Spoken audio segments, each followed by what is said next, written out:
Juan Manuel Zunzunegui. Juan Miguel Zunzunegui, ¿cómo estás? Buenos días.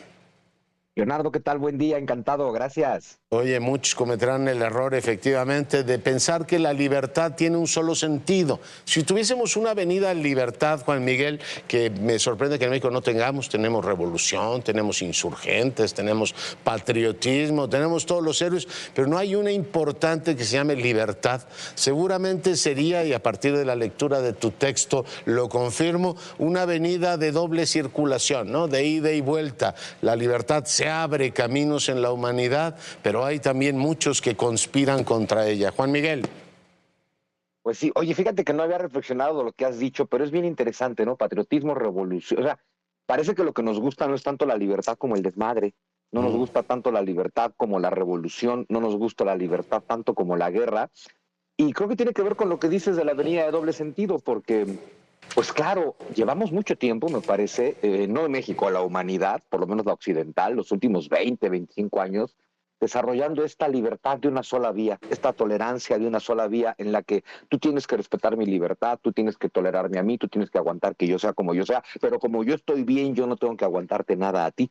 Y que seguimos viviendo con esta libertad en México, donde pensamos que libertad significa que yo puedo hacer lo que se me dé la gana, lo cual solo significa que vivimos en el caos social eterno en el que vivimos, porque somos un montón de millones de mexicanos, cada uno pensando que tiene derecho a hacer lo que se le da la gana, y alejados por completo de la verdadera libertad, porque nos dejamos llevar por discursos ideológicos, por discursos emocionales, y es imposible ser libre cuando lo que domina en ti no es la razón y la sensatez emocional.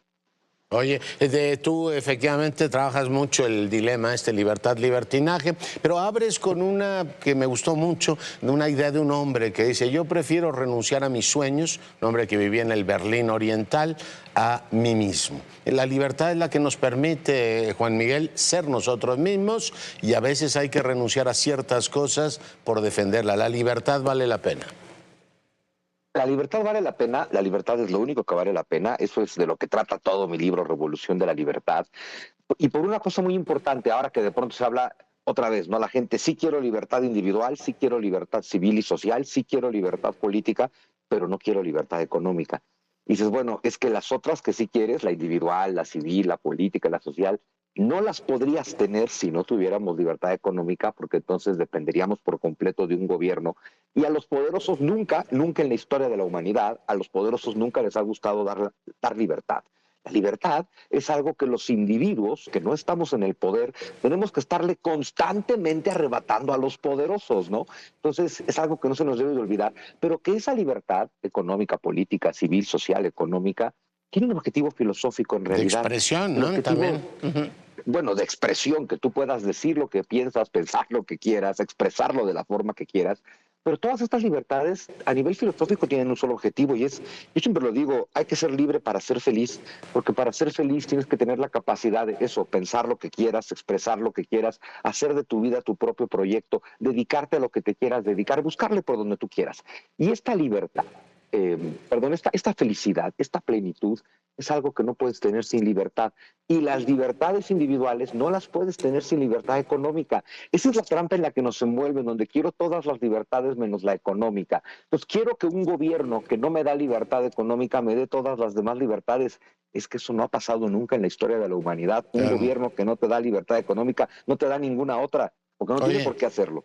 y ese es un pensamiento como incompleto, ¿no? Como invertebrado. Es como aquel que dice: quiero ser atleta, pero no quiero entrenarme, ¿no? O quiero comerme 7 pasteles, pero no engordar. Es decir, una cosa no se puede sin otra. Eso es inmadurez, eso es un infantilismo, es una falta de vertebración del razonamiento, Juan Miguel. Bueno, yo siempre he pensado que uno de los problemas de México es que no sabemos hacer ninguna relación causa-efecto. Mm. Sí, yo me he encontrado con personas que ya sabes, de pronto, a ver, este país está lleno de problemas. Y uno que está mentando madres porque no hay medicinas, porque no hay hospitales, porque no hay atención, por lo que sea que esté faltando en este país. Entonces yo les digo, sí, caray, es culpa del presidente. Ah, no, ¿por qué? Dices, porque es el presidente, pero sí te das cuenta desde ahí, o sea, el tema de que en México las elecciones democráticas son un concurso de popularidad, los candidatos a elecciones democráticas en este país son narcisos, ni siquiera ansiosos de poder, narcisos ansiosos de likes, ansiosos de reconocimiento, de que su nombre y su cara aparezcan en todos los rostros del país, ¿no? Y confundimos las elecciones democráticas como eso, como un concurso de popularidad donde pues ganó mi gallo, ya no me importa si lo hace bien o si lo hace mal. O sea, lo confundimos con fútbol, ¿no? Que tú le vas al que le vas aunque pierda, pero en política hacemos lo mismo. Yo le voy al que le voy aunque lo haga todo mal, porque es mi gallo. Entonces, bueno, ¿y de qué se trata aquí entonces la democracia, la libertad y la justicia social? Pues nada, todo es un concurso de popularidad porque se ha logrado, con los discursos históricos e ideológicos de este país, se ha logrado el objetivo que siempre han tenido, que es, y pues lo voy a decir aunque sea políticamente incorrecto, estupidizar por completo al pueblo mexicano. Oye, la mirada de los historiadores es muy valiosa como la tuya, porque me acabas de decir que en este país la modernidad no ha llegado, ¿no? Me dice, aquí no nos entendemos, nos desentendemos de la causa-efecto, que es pues como el principio de la racionalidad del método científico. Si usted quiere tener un resultado, pues tiene que hacer esto. Cuando tú dices, oiga, pues vamos a tener todos bienestar, ¿por qué? Pues porque yo lo digo, porque el presidente o la presidenta me lo prometieron, se llama pensamiento mágico. Pero has matado 2 siglos de evolución, el siglo de las luces todavía no llega aquí. Esa es la mirada del historiador. Y decía lo de la libertad de expresión y de lectura. O sea, el poderte leer a ti es muy refrescante. Imagínate que nos dijeran que tenemos que leer a Salmerón o a Marx Arriaga como dosis cotidianas de ideología. Dicen, menos mal que Zunzunegui hace sus travesuras, ¿no? Y las podemos leer. Oye, y me entero que hay gente que lee aquellos por gusto, además, ni siquiera por obligación. Pero fíjate, otra cosa bien interesante con el tema, aquí hablamos ya de un libre mercado de ideas. Si hay libertad económica, esto quiere decir que yo, Juan Miguel Zunzunegui, me puedo dedicar a lo que yo quiera.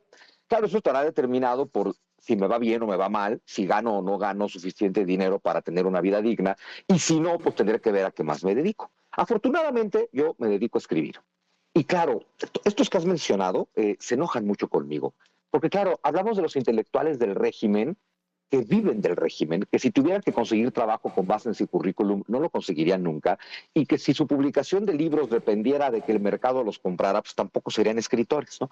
Entonces, claro, eso al parecer les molesta mucho. Pero bueno, yo puedo dedicarme a escribir y yo planteo ideas. Frecuentemente me preguntan cosas, ¿sabes? ¿Y a ti quién te paga? Y yo tengo la maravilla de poder dar esta respuesta. Mira, a mí me paga.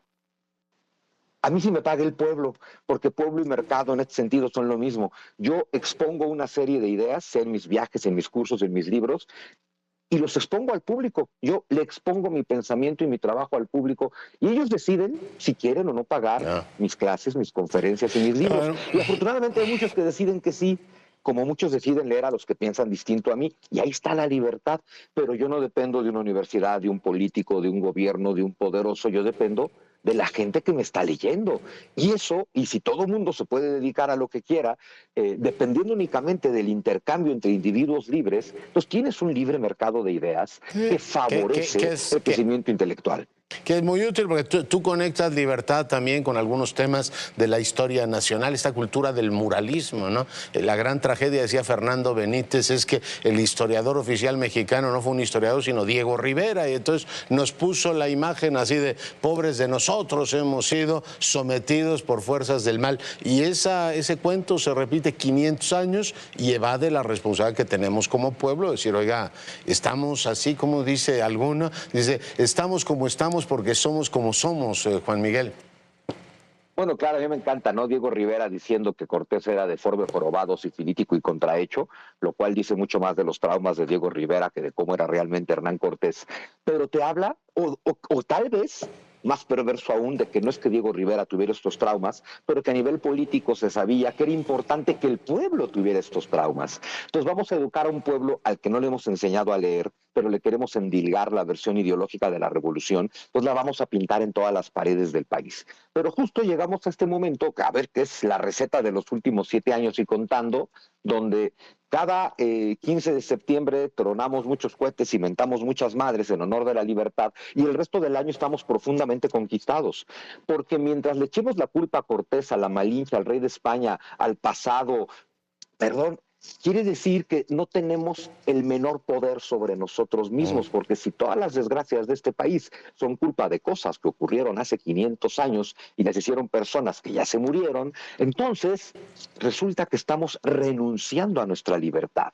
Pero eso es justo el discurso ideológico que le encanta a estos gobiernos de la izquierda revolucionaria, porque entonces justo te genera un panorama mental con mi discurso ideológico, donde básicamente te digo, tú estás incapacitado para salir adelante por ti mismo. Tan cabrón estuvo lo de Cortés, lo de España y lo de la Malinche, y tanto oro nos robaron los españoles, que tú ya estás incapacitado para salir adelante por ti mismo. Es pero una no manera de negarte a ti mismo. Oye, yo soy como soy porque mi tatarabuelo era jugador. Van a decir, oiga, ya supérelo. Bueno, es muy interesante tu texto, lo tenemos efectivamente que leer todos. Hay un capítulo que dice el país de un solo hombre, y tú recuerdas, por supuesto, todas nuestras desgracias. Eso de un país de un solo hombre se puede declinar también en femenino, ¿no? También vale la concentración de poder, da igual el género, ¿no?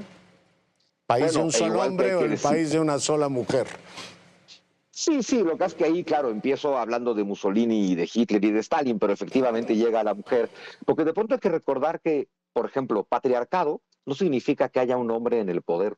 El patriarcado es una estructura de poder jerárquica, vertical e impositiva. No importa si hay una mujer hasta arriba. Es decir, México en este momento no es un patriarcado, un matriarcado, es un patriarcado con una mujer al mando.